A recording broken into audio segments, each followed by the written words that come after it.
ಇವತ್ತಿನ ದಿವಸ ನಾವು ಕೃತಿಕಾ ರೆಡ್ಡಿಯವರ ಕೊಲೆ ಪ್ರಕರಣಗಳನ್ನು ನಾವು ಮಾಧ್ಯಮಗಳಲ್ಲಿ ನೋಡ್ತಾ ಇದ್ದೀವಿ.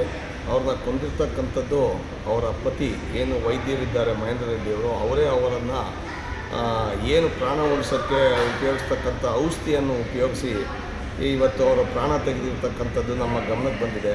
ಇದು ಎಷ್ಟು ಸಮಂಜಸ? ವೈದ್ಯರು ಒಬ್ಬ ಪ್ರಾಣವನ್ನು ಕೊಡ್ತಕ್ಕಂಥ ಕೆಲಸ ಮಾಡ್ತಕ್ಕಂಥದ್ದು ವೈದ್ಯೋ ನಾರಾಯಣ ಹರಿ ಅಂತಕ್ಕಂಥ ಒಂದು ಪದಕ್ಕೆ ತದ್ವಿರುದ್ಧವಾಗಿ ನಡ್ಕೊಂಡಿರ್ತಕ್ಕಂಥದ್ದು ಎಷ್ಟು ಸಮಂಜಸ ಅಂತ ಈ ಸಂದರ್ಭದಲ್ಲಿ ವೈದ್ಯರಿಗೆ ನಾವು ವೈದ್ಯನಾದ ಮಹೇಂದ್ರ ರೆಡ್ಡಿಗೆ ನಾವು ಪ್ರಶ್ನೆ ಮಾಡಬೇಕಾಗತ್ತೆ. ಈ ಒಂದು ಕೃತ್ಯ ಒಂದು ಅಕ್ಷಮ್ಯ ಅಪರಾಧ ಅಂತ ಹೇಳ್ತಾ ನಾನು ಈ ಸಂದರ್ಭದಲ್ಲಿ ವೈಯಕ್ತಿಕವಾಗಿ ನಾನು ಈ ಒಂದು ಕೃತ್ಯವನ್ನು ಖಂಡಿಸ್ತೇನೆ.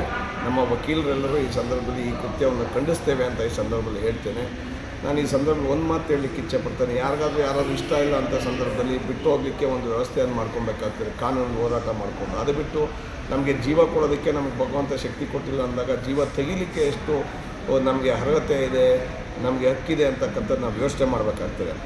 ಇವತ್ತಿನ ದಿವಸದಲ್ಲಿ ಪೊಲೀಸವರು ಈ ಒಂದು ಈ ಒಂದು ಕೊಲೆ ಹಿಂದೆ ಯಾರ್ಯಾರ ಕೈವಾಡವಿದೆ ಅಂತಕ್ಕಂಥದ್ದು ಕೂಲಂಕುಷವಾಗಿ ವಿಚಾರಣೆ ನಡೆಸಿ ತಪ್ಪಿತಸ್ಥರನ್ನೆಲ್ಲ ಚಾರ್ಜ್ ಶೀಟಲ್ಲಿ ನೇಮಿಸಿ ಅವರಿಗೆ ಜೀವಾವಧಿ ಶಿಕ್ಷೆ ಆಗೋ ತನಕ ಅವರು ಒಂದು ಕೋರ್ಟಿನಲ್ಲಿ ಹೋರಾಟ ಮಾಡಬೇಕು.